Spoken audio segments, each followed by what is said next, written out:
नमस्कार दर्शकों, मैं दीपेंद्र सिंह यादव जय बजरंगबली स्टूडियो यानी JBB film studio Kota YouTube channel पर आपका स्वागत करता हूं। आज हम आपको ऐसे चमत्कारिक स्थल पर लेकर चल रहे हैं जहां पर भक्त अपने भूत प्रेत की बाधा को दूर करने और संतान प्राप्ति के सुख के लिए यहां आते हैं। हम बात कर रहे हैं पोखरा की बावड़ी वाले जिंद बाबा की, जिनका स्थान 12 से शीश वाली रोड पर स्थित है। पोखरा की बावड़ी वाले जिंद बाबा की पूरी जानकारी के लिए वीडियो को अंत तक देखें। अभी तक अगर आपने चैनल को सब्सक्राइब नहीं किया है तो चैनल को सब्सक्राइब कर लें और घंटी के बटन को दबाना ना भूलें। हमने पिछले वीडियो में आपको दूधियाखेड़ी माताजी के चमत्कारों के बारे में बताया था कि माताजी के दरबार में किस प्रकार भक्तों की मनोकामनाएं पूर्ण होती हैं। अगर आपने वो वीडियो अभी तक नहीं देखी है तो उसका लिंक डिस्क्रिप्शन में दे रखा है, आप वहां से उस वीडियो को देख सकते हैं। आज के वीडियो में आज हम आपको एक ऐसे चमत्कारिक देव स्थल पर लेकर चलेंगे जहां पर ऐसा माना जाता है कि यहां पर भक्तों की भूत प्रेत की बाधा से मुक्ति मिलती है और भक्तों की संतान प्राप्ति की मनोकामना पूर्ण होती है। हम बात कर रहे हैं पोखरा वाले जिंद बाबा की।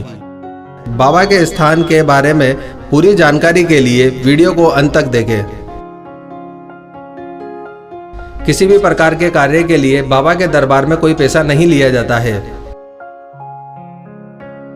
पोखरा की बावड़ी वाले जिंद बाबा का स्थान कोटा से 12 मार्ग पर अंता से शीश वाली रोड पर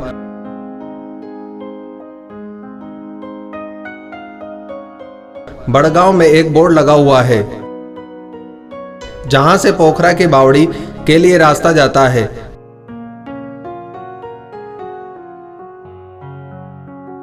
इस रास्ते का अनुसरण करते हुए हम पोखरा की बावड़ी के जिंद बाबा के स्थान पर पहुंच सकते हैं।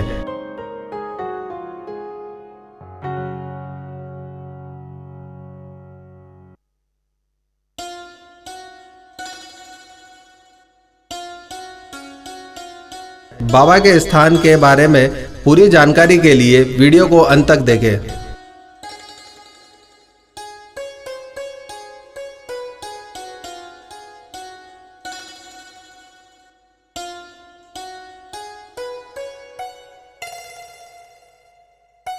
ऐसा माना जाता है कि पोकर नाम के एक सेठ ने यहाँ बावड़ी का निर्माण कराया था और उस बावड़ी का नाम पोकर सेठ के नाम पर रखा गया, इसलिए इसको पोखरा की बावड़ी कहते हैं। और जिंद बाबा का यह स्थान बावड़ी पर स्थित होने की वजह से इन्हें पोखरा वाले जिंद बाबा के नाम से जाना जाता है।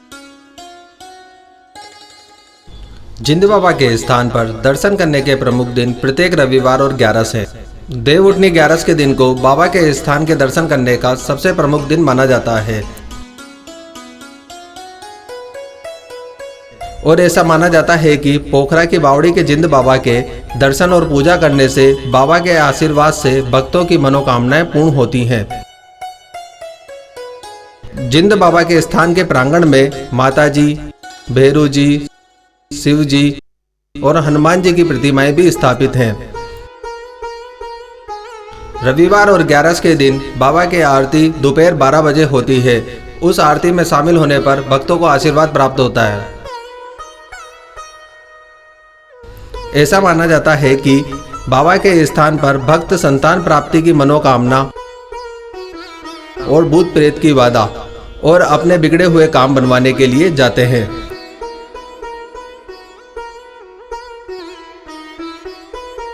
इसलिए पोखरा के जिंद बाबा की प्रसिद्धि दूर दूर तक फैली हुई है, जिसके कारण देश के अलग अलग प्रांतों से भक्त बाबा के दरबार में अपनी मनोकामनाएं पूर्ण करवाने के लिए आते हैं।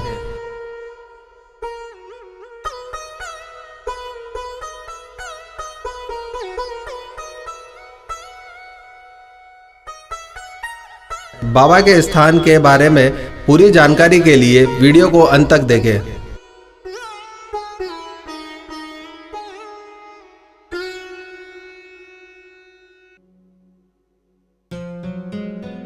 पोखरा की बावड़ी वाले जिंद बाबा इस बावड़ी पर निवास करते हैं। भक्तों की हर समस्या के समाधान के लिए भक्तों को बावड़ी के पानी को पीना होता है एवं बावड़ी के पानी से स्नान करना होता है।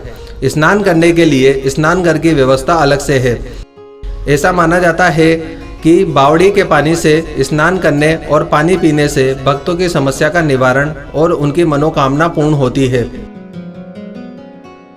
जिसके लिए श्रद्धालु बाबा के दरबार में जाते हैं। बावड़ी के पानी के सेवन से पेट की बीमारी और चर्म रोग से छुटकारा मिलता है।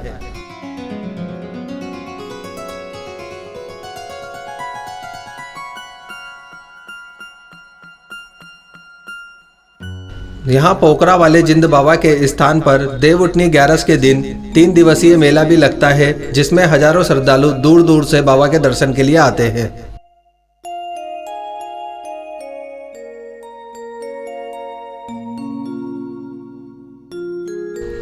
पोखरा वाले जिंद बाबा की पूजन सामग्री में मुख्यतः माला, इत्र, अगरबत्ती और नारियल प्रमुख रूप से चढ़ाया जाता है।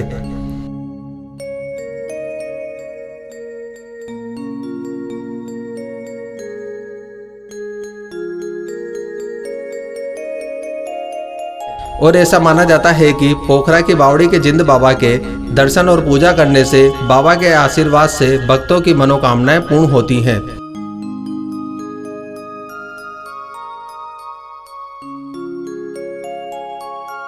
जिंद बाबा के इस चमत्कारिक धाम की पूरी जानकारी और यहाँ पर होने वाले चमत्कारों के बारे में, जिन चमत्कारों की वजह से यहाँ की प्रसिद्धि दूर दूर तक है, जानने के लिए हम यहाँ की समिति के अध्यक्ष से पोखरा की बावड़ी वाले जिंद बाबा की पूरी महिमा के बारे में बात करते हैं और यहाँ की पूरी जानकारी लेते हैं।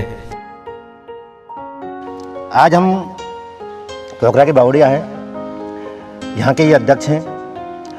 यहाँ की जो जानकारी है ये सारी ये देंगे। आपका नाम क्या सर? राम गोप मीणा गोड़ी गाँव। आगे की जानकारी जो भी है आप दें। हम यहाँ से कोटा से जो आते हैं ना, तो अंता आ जाते हैं, फिर भी आते आते हैं। वहाँ से अंता शीश वाली रोड है जी। अंता शीश वाली रोड से पाटुंदा बस स्टैंड है जी। वहाँ से पूर्व में 3 किलोमीटर गोड़ी गाँव है जी। और गोड़ी गाँव से फिर 2 किलोमीटर पोखरा की बावड़ी है जी। सीधा रोड आ रहा है। और एक रास्ता और बड़गांव से भी है जी। वो बड़गांव से वहाँ भी बोर्ड लगा हुआ है सिंधपुरी के यहाँ बड़गांव के, और वो भी इतना ही पड़ता है 5 किलोमीटर की रोड से। एक रास्ता और है कोटा से शीश वाली और शीश वाली से 12 रोड, 12 से शीश वाली रोड। हाँ। उसमें बोर्ड लगा हुआ है बीच में पोखरा बावड़ी, वहाँ से 1 किलोमीटर पोखरा बावड़ी। कौन से गांव के पास में है? और रायथल चतुरपुरा के पास में, चतुरपुरा से आगे चलते ही जी। और बोर्ड लगा हुआ है वहाँ पोखरा बावड़ी के नाम से, वहाँ से 1 किलोमीटर पोखरा बावड़ी है। शीश वाली से 12 रोड पर छतरपुरा गांव के पास में एक बोर्ड लगा हुआ है पोखरा की बावड़ी का, वहाँ से 1 किलोमीटर पोखरा की बावड़ी है। ये भाई साहब ये बता रहे हैं। यहाँ से रविवार को, इसके अलावा एकादशी को, 14 से जो मास आती है उसको भी यात्री आते हैं बहुत सारे, और उनकी मनोकामनाएं पूरी होती है। साथ में वो प्रसाद के रूप में, पूजा के रूप में फूल माला, इत्र, सुगंधित जो भी अगरबत्ती वो लेके आते हैं जी। बाबा के यहाँ चढ़ाते हैं, पूजा कराते हैं जी। और अपनी मनोकामनाएं पूरी करते हैं। इसके अलावा जो भी आदि व्याधि होती है वो बावड़ी के जल पीने से, नहाने से वो आदि व्याधि दूर हो जाती है। अच्छा, यहाँ पे कितने बजे आना चाहिए संडे को, या किसी जो भी जिस दिन आते हैं वहाँ कितने बजे आ जाना चाहिए? यहाँ रविवार को 11 को माँ आरती दिन के 12 बजे होती है। उसमें आरती में शामिल होते हैं श्रद्धालु और उनके मनोकामनाएं पूरी होती है। उस आरती में शामिल होना जरूरी है। यहाँ पे कौन कौन सी परेशानियाँ दूर हो जाती हैं, किस किस बीमारियों का हल होता है यहाँ पे, आप बताएं। यहाँ आने से और बावड़ी के पानी से, नहाने से, पीने से जी। कई बीमारी यहाँ नष्ट हो जाती है, उनका निदान हो जाता है, और जो भी भूत प्रेत बाधा है उनको वो भी मिट जाती है बाबा की कृपा से, उसके आशीर्वाद से। किसी को पुत्र प्राप्ति यहाँ आने से, बाबा के आशीर्वाद से उनको पुत्र भी प्राप्ति होती है। किसी को धन की जरूरत है तो उनकी वो भी मनोकामनाएं पूरी होती है। लेकिन इच्छा लेके आता है उसकी मनोकामना बाबा जरूर पूरी करते हैं। अब ये चाहिए उसके प्रति आस्था, आस्था से होता है। ऐसे कई उदाहरण हैं यहाँ पे। एक को डॉक्टर ने उसकी जो गर्भ धारण की गर्भाशय था ना, उसको फेल बता दिया था, कि तेरे कभी पुत्र नहीं होगा, फिर भी वह श्रद्धा लेकर यहाँ आई और श्रद्धा लेकर उसने बाबा का छोड़ा ही नहीं। मैं इतवार 11 को तेरे आया आती रहूँ तेरे दर पर आती रहूँ। तो बाबा ने उसके पुत्र को प्राप्त किया, पुत्र दिया उसको, और 12 महीने के अंदर तो उसको पुत्र प्राप्ति हो गई। नहीं तो डॉक्टर ने फेल कर दिया था उसको, तो तेरे कभी गर्भधारण नहीं कर सकती तू, तेरे गर्भधारण की क्षमता ही नहीं है। लेकिन आशीर्वाद, जहाँ दवा काम नहीं करती, जहाँ दवा फेल हो जाती है ना, वहाँ आशीर्वाद, दुआ फेल नहीं होती। दुआ तो हमेशा, दुआ से भी, दवा से भी ज्यादा दुआ है। यही यहाँ बाबा का आशीर्वाद से होता है। सर यहाँ पे यात्री कहाँ कहाँ से आते हैं? यात्री तो बहुत दूर दूर से आते हैं यहाँ। कोटा जिला से आते हैं, 12 जिला से भी आते हैं, या चित्तौड़ से भी आते हैं, जयपुर से भी आते हैं, दिल्ली तक के यात्री। हम यहाँ रसीद बनाते हैं तो हमें पता है दिल्ली वाले भी यहाँ आते हैं, भोपाल से भी यहाँ यात्री आते हैं, कई दूर दूर से यात्री आते हैं और उनकी मनोकामनाएं बाबा पूरी करते हैं। जब प्रसाद में यहाँ पे क्या क्या चढ़ता है, क्या क्या लाना चाहिए? जैसे मिठाई वगैरह लाते हैं, नारियल लाते हैं और फूल माला, इत्र की, लौंग, जनेऊ, सुपारी, घी, पान लाते हैं। ये बाबा के यहाँ देवता आते हैं क्या?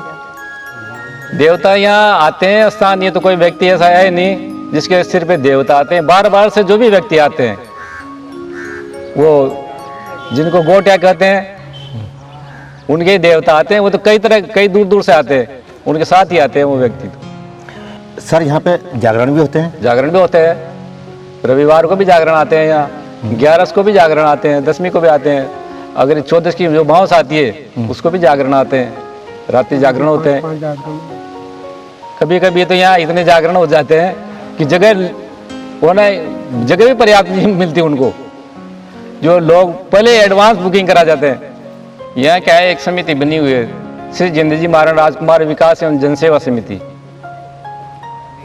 उसके हम लोग जो भी यहाँ चढ़ावा आता है दान पेटी के माध्यम से या रसीद के माध्यम से, वो लोग उसी पैसे को हम यहाँ के निर्माण में, यहाँ के विकास में लगाते रहते हैं समिति वाले, और यहाँ की सुविधा बढ़ाते रहते हैं। ये यात्रियों के काम आने वाली है, यात्रियों का पैसा है।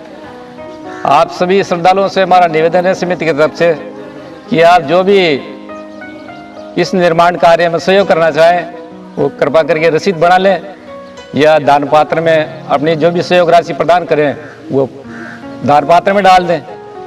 ये आपसे हमारा समिति की तरफ से निवेदन है। सर यात्रियों का कोई काम होने से उसके बाद में कोई पैसा लिया जाता है? यहाँ पर किसी भी यात्री से कोई किसी तरह का पैसा नहीं लिया जाता है। उसकी स्वेच्छा से वो यहाँ पर जागरण करे या रसोई करे या यहाँ के निर्माण कार्य में सहयोग करे, बाकी किसी प्रकार का कोई पैसा नहीं लिया जाता उसके बदले। सर यहाँ आने की व्यवस्था क्या है? यहाँ आने वाले श्रद्धालु जो भी आते हैं वो अपने निजी वाहन से या किसी निजी साधन से लेकर के आते हैं। यहाँ पर कोई बसों से वगैरह नहीं चलती है, अपने अपने साधनों से ही आते हैं। ये स्थान किसने बनाया था? ये स्थान इतिहास के माध्यम से यही पता चला है कि बड़ौद ग्राम के एक सेठ जी थे, पोखरा नाम के सेठ जी थे, उनके ही नाम से तालाब और बावड़ी उन्होंने बनवाई थी। और एक कन्या जो ब्राह्मण की कन्या थी, उसकी शादी भी यही की थी, विवाह भी यही किया था। सर ये स्थान कब से, यहाँ की स्थान की मान्यता क्या है, आप बताएंगे जरा सर? ये स्थान तो सम्मत 1326 से, इतिहास से तो ये पता चला है सम्मत 1326 में यहाँ शहीद हुए थे जो यहाँ पुजारी हैं। यहाँ कौन पुजारी हैं? यहाँ श्री जिंदगी जी महाराज राजकुमार भूम सिंह जी यहाँ पुजारी हैं। और यहाँ की मान्यता क्या है? अब यहाँ की मान्यता तो, इतिहास तो बहुत से लंबा चौड़ा है, लेकिन ये यहाँ पर युद्ध हुआ था और उस युद्ध में ये वीर गति को प्राप्त हुए और इस बावड़ी में पूजा गए, शहीद बन के आज भी पूजा रहे हैं। और व्यक्तियों की, जो भी श्रद्धालु आते हैं उनकी मनोकामना पूरी कर रहे हैं। सर यहाँ कभी मेला वेला भरता है क्या? यहाँ मेला पड़ता है, देवउठनी 11 जो आती है एकादशी को, उसमें यहाँ मेला पड़ता है 3 दिवसीय, और उस मेले में बहुत श्रद्धालु आते हैं। वैसे तो हर 11 को ही यहाँ पर मेला पड़ता है, हर 11 को यात्री आते हैं, लेकिन विशेष रूप से देवउठनी जो 11 आती है ना, उस पर मेला पड़ता है। ये सर राम गोप जी यहाँ के अध्यक्ष हैं। इन्होंने जो जानकारी दी, उम्मीद करते हैं आपको अच्छी लगी होगी या इससे कुछ जानकारी मिली होगी। आपका बहुत बहुत धन्यवाद सर।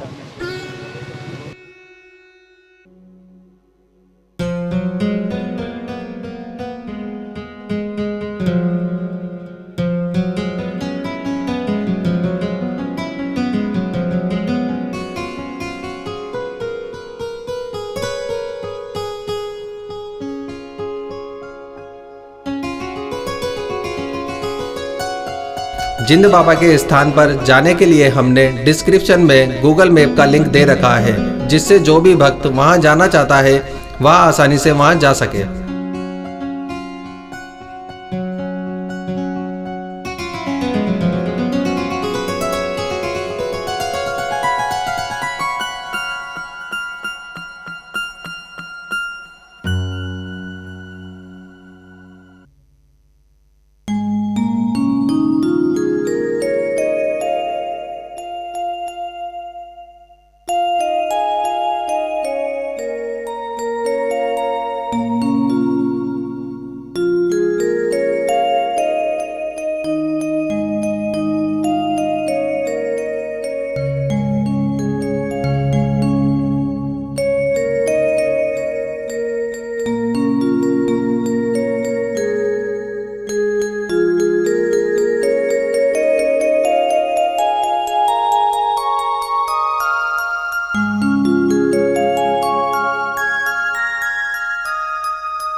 बाबा के दरबार में जिन श्रद्धालुओं की मनोकामना पूरी होती है, वह श्रद्धालु बाबा के दरबार में अपनी स्वेच्छा से जागरण करवाते हैं और बाबा के दरबार में समावड़ी का भोग लगाते हैं।